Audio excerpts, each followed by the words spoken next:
Dale Ziegler, who's the leader of the Kansas City User Group. Is he in the room?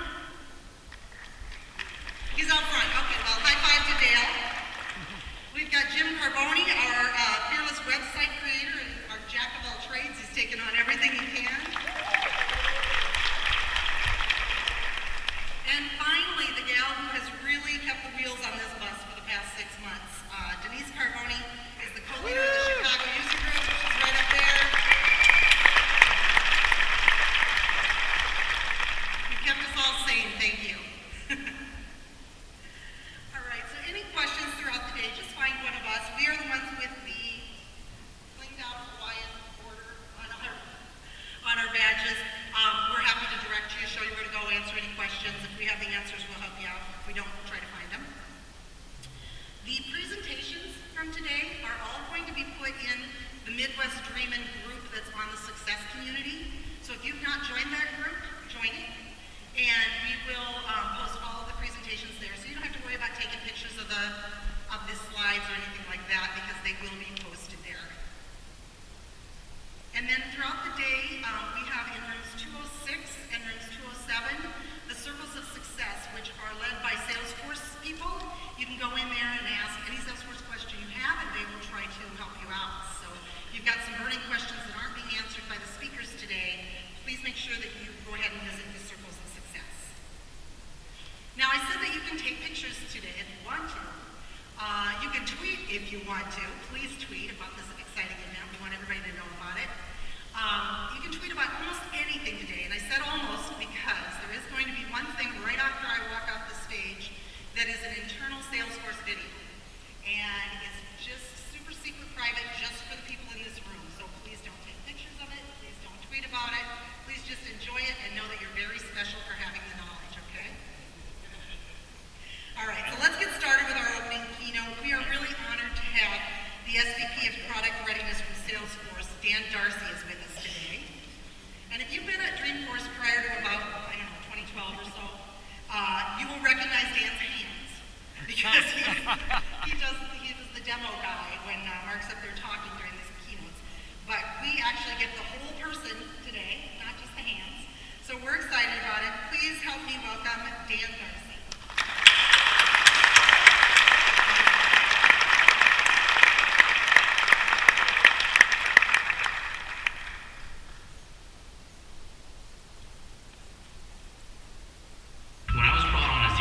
Sales enablement, I really wanted to change the game. We're on our way to be a $10 billion company, and we're bringing on phenomenal leaders like General Colin Powell to really expand our knowledge of the customer journey across all departments. I did not want to create just another sales certification, so I looked to Los Angeles to hire a customer success guru to shake it up in here and get to the root of our culture. All right, everyone stop! There is a lot of weird energy in here. I feel it. I feel it coming from you in demand. There's big changes coming to this place, whether you like it or not. We're starting over, bringing the customer first and putting the customer into high clouds. Because if you don't do it, the customers don't succeed. We don't succeed, we end up on the street. And that's no fun, unless you're going to train hummingbirds to fly in formation, and I think that might be impossible. I need everyone to turn off their phones, their iPads, and their laptops. All your laptops, go down, go down, go down, go down. Those are down. We don't need to be a corporation. We are who we are. Let's see you smile from everywhere. Hey, you, smile. You're smiling like you just ate your brother's socks.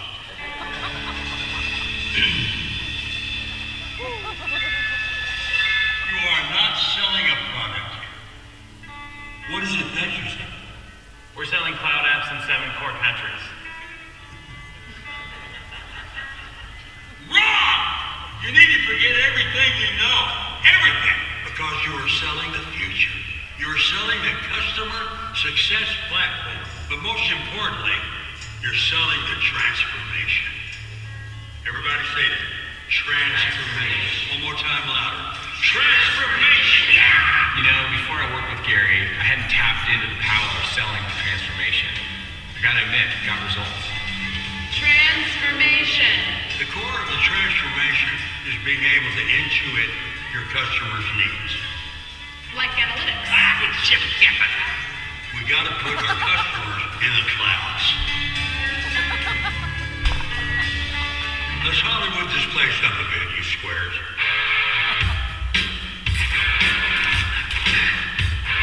Sir! You know, not everyone was on board with Gary's voyage to the cloud, but in time his approach, well, totally radical, gave us a whole new perspective on the customer journey.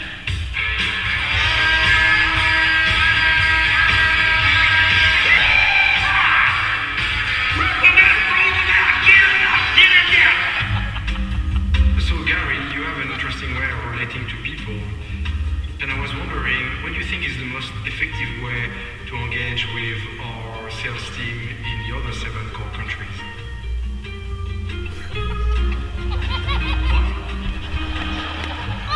Is the customer success platform in other languages? Of course, bien sûr. It's in French, for example. I think you should sell every one of your applications with French fries and vinegar.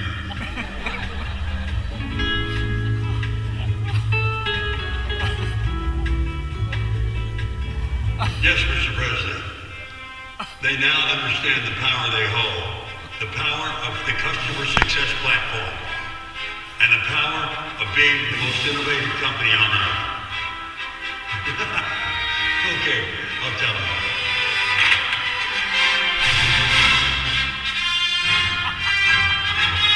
Knock their pants off, Salesforce! Yeah!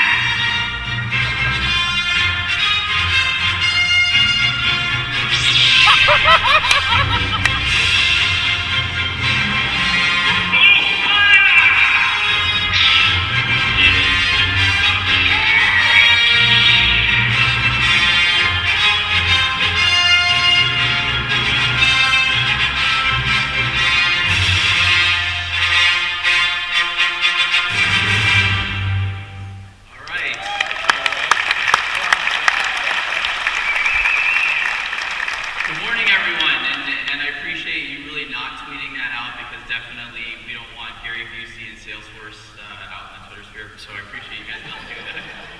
It was actually a great time working with Gary. That guy is quite a character, and actually trying to explain to him what we did at Salesforce was really interesting as well, but he seemed to have gotten it. So, good morning, everyone. So my name is Darcy. I'm the Senior Vice President of Productivity at Salesforce, and I help run sales enablement today, but my night job, that's my day job, my night job is I still run our customer visions for our CEO, Mark Benioff. And I've kind of been doing that since day one, and I'll kind of get more into that in just a little bit. So I want to welcome you all to the MidWest Dreamin 2015. As Lena had mentioned, I mean, it's super exciting to be here, that this is a conference put on by you guys. And it's one of those things where I'm like, I've never been able to see something like this at this scale, and so it's been an honor to kind of be here and be on stage with you guys to talk about what we're about to learn today. But before we begin, I really want to, again, just another big round of applause for all the organizers. Can we give it?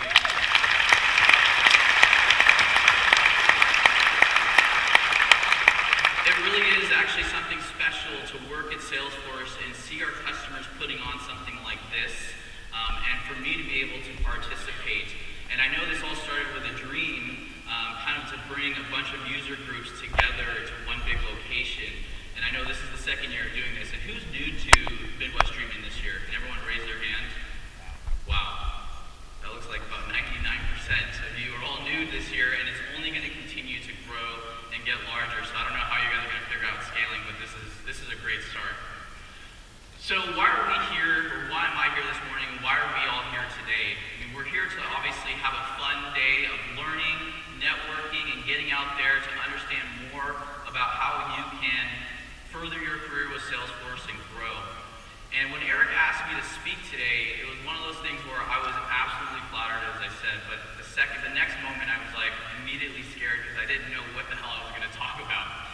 But then, there's been something I've been thinking about for a long time that I've been wanting to get out there, especially to a lot of you folks, because I know this is a big admin conference as well as developers, is to kind of talk to you about my story of how I'm actually a Salesforce administrator inside of Salesforce, and how I've been able to use Salesforce to really ignite a culture of change within Salesforce. And it's been quite a journey, and so I want to kind of take you on that journey with me to kind of show you and talk about kind of tips and tricks for how I was able to ignite a culture of change, because I'm no different from you. I mean, I just know the setup screen and how terrible that setup tree is, but we're working on it. But it's one of those things where, I've gotten to really know the product like the back of my hand. And so I want to talk about what happened with day one for me at Salesforce, or even actually day zero when I was interviewing. How many of you actually know what this slide is? Yeah. Okay, just a few. So I'll set this up. So what this is actually the architecture of Salesforce back in 2008. We used to call it the fan and the block. The fan on the right and the block on the left. And the fan represents all of our applications that set on top of the platform. And then the left is obviously the platform and all the services that you were able to leverage. Now, during my interview at Salesforce, it's kind of a funny story because they told me, no, I could not work at Salesforce because I really could not help understand or articulate this slide. And it was a very interesting conversation with the CMO at the time. And Peter, we won't talk about the name because I don't want to throw him under the bus. But it was one of those things where he basically said, my interview was cut short, and about a couple hours later, my advocate who was trying to hire me at Salesforce said, you really messed up that interview because you didn't understand what the hell we were trying to do. And I'm like, yeah, look at this thing. Who else? I mean, how could you actually really explain this or really understand that? And so he goes, but I was able to convince him to give you one more chance and to actually talk about, what you're going to be doing in your job. And I was going for a role of a technical product marketer to actually be an evangelist and actually build demos for the product. And he said, it was a Friday, and he said, you have the weekend to build a demo and actually then present it on Monday to give you another chance to see if you're going to work at Salesforce or not. And I said, okay, how the hell do I do that? Because I don't even know Salesforce. I came from Oracle, I used to implement Siebel, I had no clue what Salesforce was about. So what I did over the next 48 hours was actually spin up a trial org within Salesforce, and I buried myself in the help and training setup docs. And actually I was starting to think, I'm like, oh my God, I don't even know where to begin. But then I started thinking about the use case, about what I needed to do, and I was like, okay, you know what, I'm going to build a demo around a nonprofit that I was working with at the time to automate a lot of their business processes. And I was like, okay, that's actually not a bad idea because I know how they do it today. They just write down things or they put in Excel spreadsheets, etc. So what I did was spin up that org, and I was able to build a demo that effectively managed volunteers and how they could volunteer their hours, and then got more of a social profile around that volunteer. And it was at that moment, over the next 48 hours, that weekend, I realized the true power of Salesforce and saw how easy it was to really impact change within a nonprofit. So even if I didn't get the job at Salesforce, I knew that this was going to be my calling to really help a lot of businesses and customers out there on the Salesforce platform. And so what happened was, obviously, I got the job, so it worked out okay. And it was one of those things where, actually, here's one of the demo screens. I just remember that UI way back in the day. And it actually gives me anxiety looking at it, so I don't want to look at it too long. So at that moment, I realized how the power of Salesforce. And fast forward a couple of years, and Lena gave a great introduction. This has been me for the last kind of 5 years at Salesforce, 7 years at Salesforce. And I've been at Salesforce for about 8 years now. And I'm kind of the guy that's the Dreamforce demo guy. When they used to call me the hands, it's because back in the day you could not do outputs from the mobile devices. So we had these HD cameras that on your hands, and my hands were always there, so I had to go get manicures, of course, right? Because I didn't want my fingernails. Never mind. Okay. So that was me, and one of the things was, being the demo guy, people, you can kind of make what you want to make of being the demo guy, and I didn't look at myself as just being a demo guy. I looked at myself as kind of being, an evangelist for the product, to really show to our customers, such as yourself, the art of the possible and what is out there with what you can do with Salesforce. And it was one of those things where I really took it completely seriously, because the true power of Salesforce, and this is how I can impact change, was to get the message out there that this is all possible on the Salesforce platform. And that's why, I was really excited to come and talk to you guys today, being admins and developers and end users, is that you can actually do that same within your customer base and within your company that you're working for. So eventually my role, kind of the visions that we kind of came up with, these customer visions that we came up with on stage, and you would see them at Dreamforce and all of our events, my influence kept growing, and it was great because I started realizing that a lot of the visions I was building became product visions and prototypes for what we were going to deliver in the product. And so there was a shift in power at that moment in time where people were starting to look at what we were doing on stage, and kind of like a lot of you probably don't know, and I'll tell a story a little bit, just a little bit. It's like, a lot of the features you use today were first built by my team to kind of see if we could play around and see if it would make sense for you guys to drive that innovation, such as Chatter. And there was this momentous time on where I went away from being the hands, and the guy that was, behind the stage, and a lot of you affectionately called me in Twitter Silent Bob. And so I'll show you guys that in a second. I'm like, I don't even know where the Silent Bob came from, but it doesn't matter. It was great. I just love to be recognized. It was fun.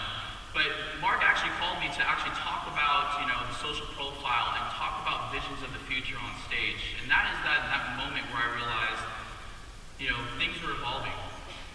You can be a product evangelist. You can unlock the power of the Salesforce platform and really help to that change. And so with that momentous change, you can see some of the Twitter sphere kind of saying, oh, Silent Bob breaks his silence and blah, blah, blah. And it was actually really cool because I knew I made it when there was a Lego character made in my likeness from Gary Palmetier, right, in a YouTube video.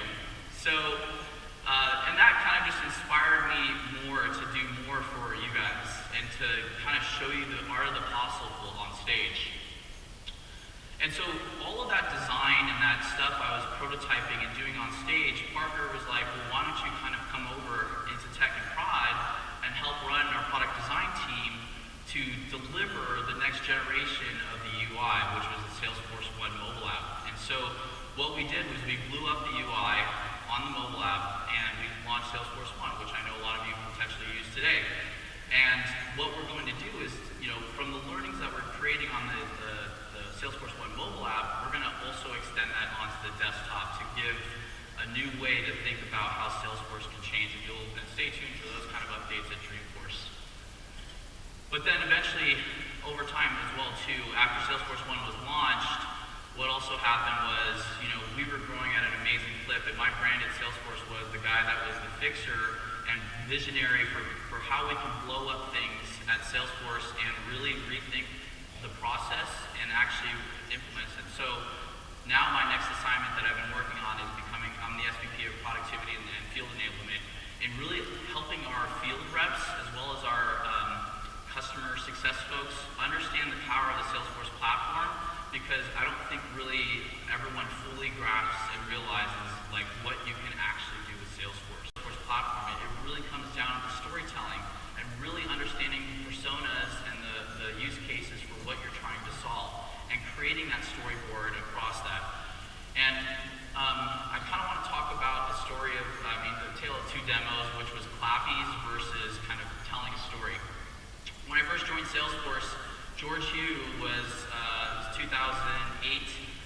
He was on stage kind of talking about amazing things and like this feature and that feature, and you guys put it on the App Exchange, we were listening to you and we delivered it. And those were amazing, and they were amazing innovations, but we called those clappies because it was like a golf clap. Yeah, thank you, finally you did it. I can't believe it took you that long. But congratulations, great job. But then at some point we started realizing these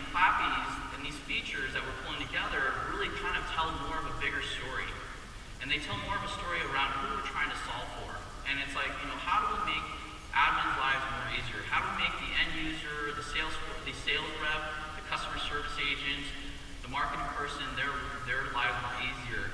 And how can we tell that story and really create a vision for what we do on stage?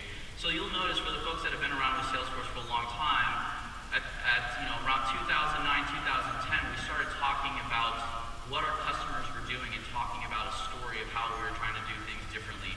And what was great about that too is we got away from the clappies, and the admins it was great to hear their feedback. They said you're not staying true to the core, so we obviously developed the True to the Core program as well internally, which is great because we want to listen to you. But telling a story is so important because you really have to, again, understand exactly what you're trying to solve for. And everyone asks me, and Peter Coffey does a great storytelling thing too that I'm excited to kind of capture for a lot of our sales reps.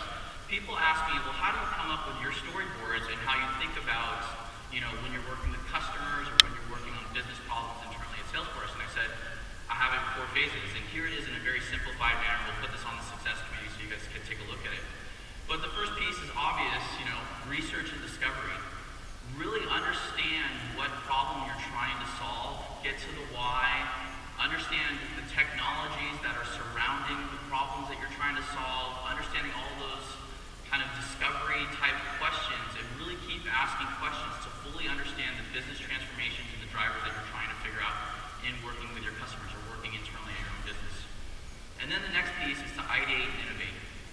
And this is the piece where you start thinking about, okay, well, what persona am I trying to fill? Is it an end user? Is it a sales rep? Is it a customer service agent? Is it all 3? And how do we build 3 different vignettes? And how do those vignettes all connect together around, a customer or their customer? And so thinking about that storyboard and building out that storyboard, then you have to actually start thinking about the screens and the things you have to start building. And you keep kind of pitching that, and you keep telling that story, and you get that story together, and you keep refining it, and it keeps refining. And I'm telling you, I'll tell a quick story about that in a little bit with Chatter and how we actually were helped to use that process to really get Chatter built at the company.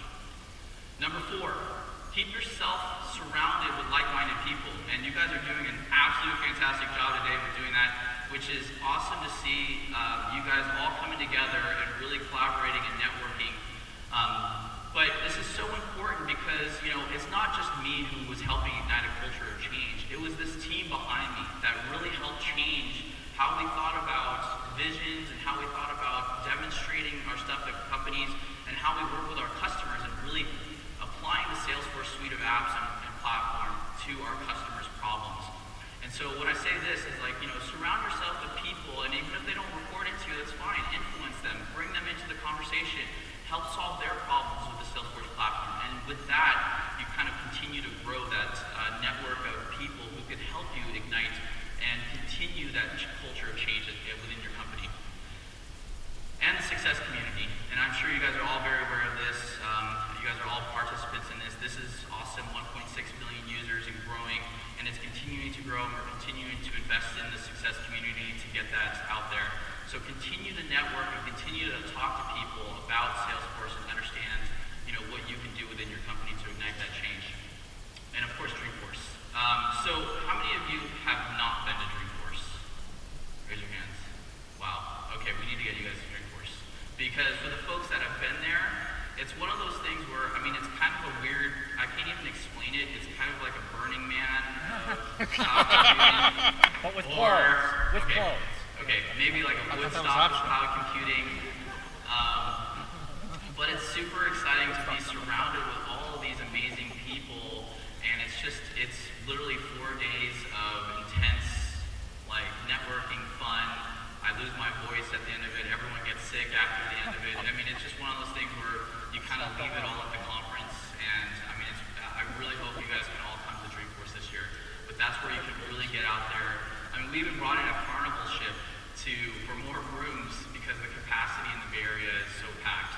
And I'm sure Airbnb is out there too. So, and then today actually, we have these circles of success, kind of smaller groups that you can connect with like-minded users around different projects and things that you're faced with in your daily lives.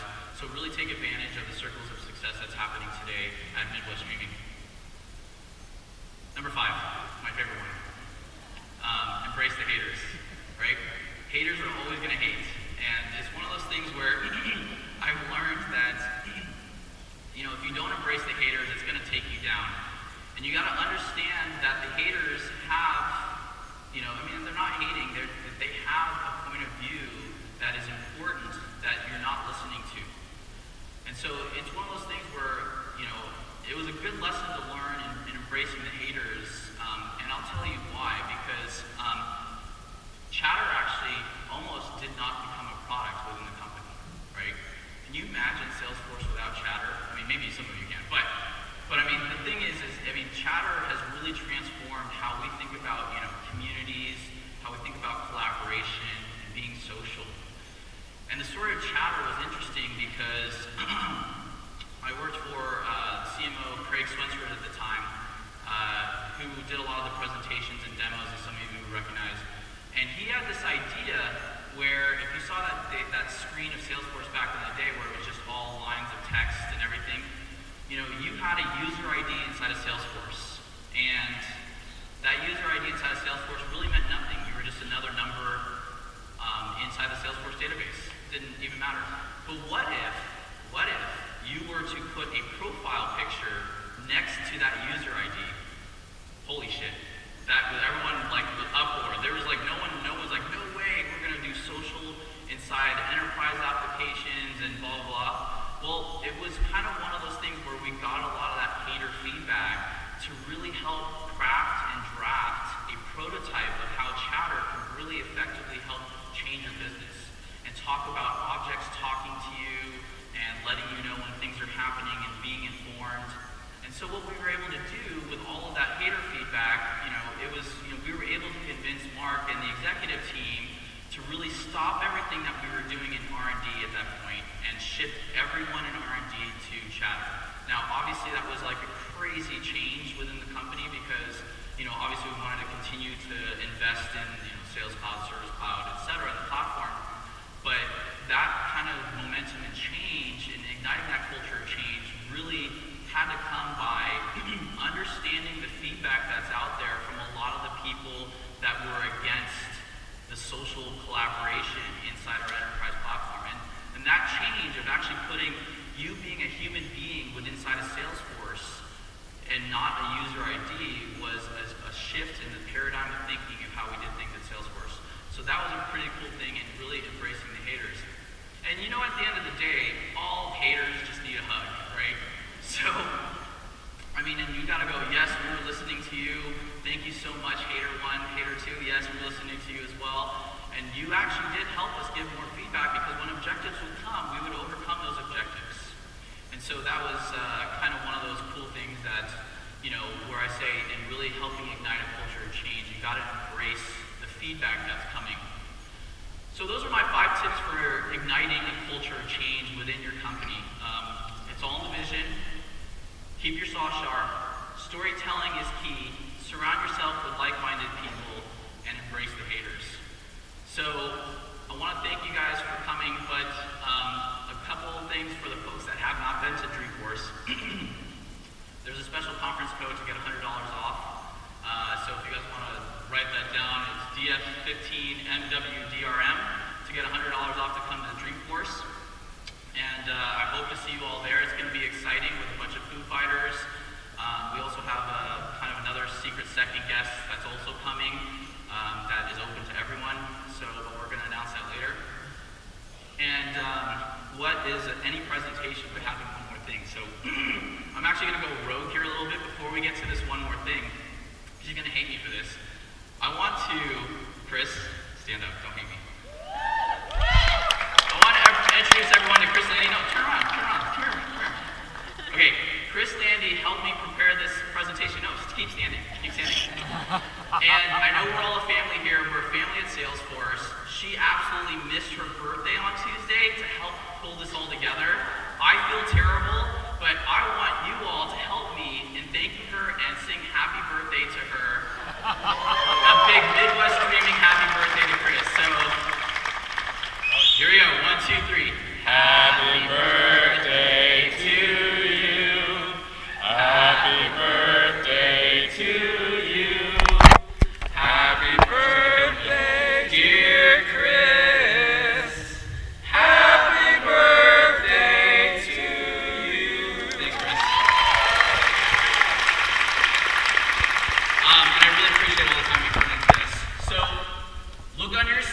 I actually have, oh, here it is.